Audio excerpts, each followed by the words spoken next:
Hello and welcome to a Chapter 7 practice problem. This problem looks at a question similar to question 24 in Chapter 7, which deals with finding the area between two z-scores. The problem we will be looking at today is, according to the current results website, the state of California has a mean annual rainfall of 23 inches, whereas the state of New York has a mean annual rainfall of 51 inches.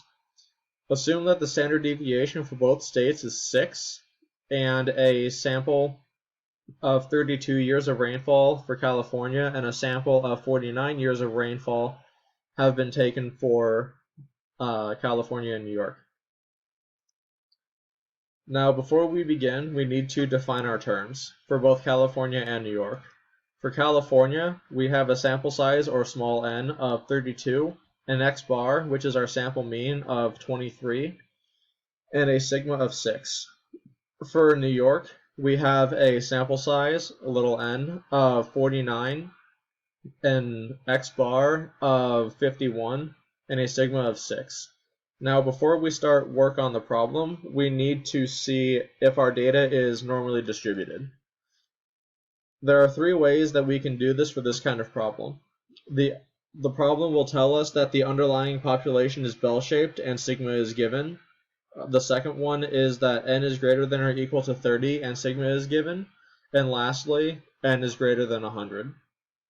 For our problem here, and this works for both sets of data, our proof is that n is greater than or equal to 30 and sigma is given.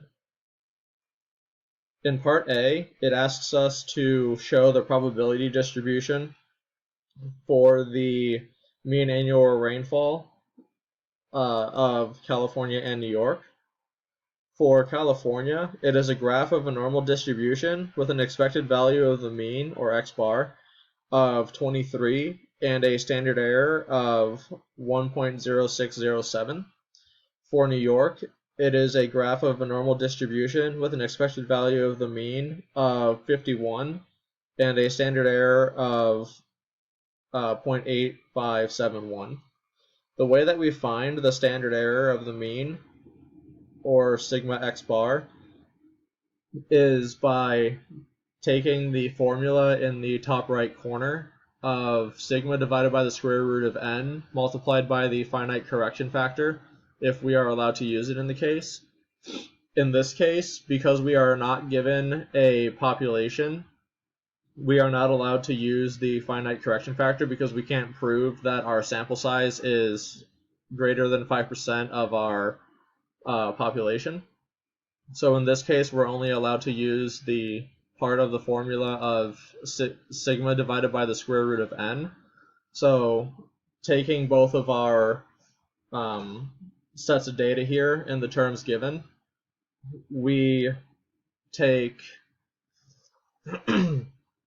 take our sigma of 6 for California and divide it by the square root of 32, and that's how we get the 1.0607.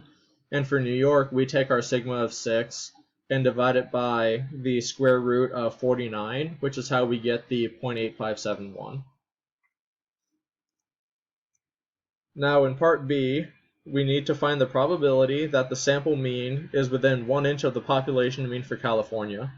The way that we do that is by finding the area between two z-scores. I left the formula for the standard error and the z-score formula in the top right-hand corner. It will also be there in part C as well. Displayed on the graph, highlighted in yellow, is the area that we are looking for.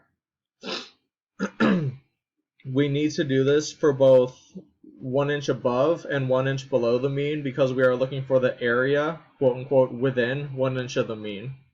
To break down the variables, x is the value of the z-score that you are looking for, x bar is the sample mean, and sigma x bar is the standard error of the mean. Plugging in our variables, for 1 inch above the mean, we have 24, our x value, minus 23, our x bar, divided by 1.0607, which gives us a z-score of 0.94, and using that z-score we can find the area to the left of the z-score, which is 0.8264. Now, doing the same thing for 1 inch below the mean, this time we take 22, our x value, minus 23, our x bar, and divide it by our standard error of 1.0607, which gives us a z-score of negative 0.94. And when we look that up on our table, that gives us an area to the left of 0.1736. Now, to find the area between the two z-scores, we take the larger probability of 0.8264 and subtract the smaller probability of 0.1736, which gives us a difference of 0.6528, or, in context of the problem, a 65.28% chance that the sample mean will fall within 1 inch of the population mean for California. Now in part C, we're doing the same thing that we did in part B, but for New York. So once again, I have the formulas up in the corner here, and just like in part A, we're going to start by finding the standard error, which I have over here. We have 6 divided by the square root of 49, which gives us 0.8571. So we can then plug our terms into our z-score formula over here in the corner. So to find 1 inch above the mean, we're looking at 52, which is the x value we're looking for, minus 51, which is our x bar, divided by the standard error of 0.8571, which gives us a z-score of 1.17 and a probability of 0.87, and an area to the left of the z-score of 0.8790. For 1 inch below the mean, we take 50, our x value, minus 51, our x bar, and divide it by our standard error of 0.8571, which gives us negative 1.17, and an area to the left of 0.1210.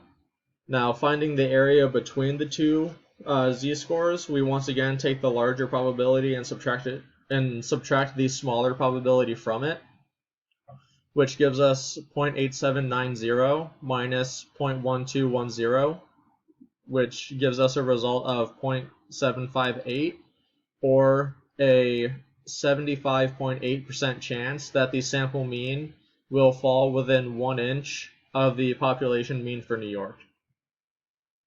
So then in part D, the question asks us, in which case, part B for California, part C for New York, is the probability of obtaining a sample mean within 1 inch of the population mean greater, and why? Well, it turns out that the probability of being within 1 inch is larger for New York in part C, because the sample size is larger than it is for California. I hope this video was helpful in explaining this concept to you, and I will see you in the next video.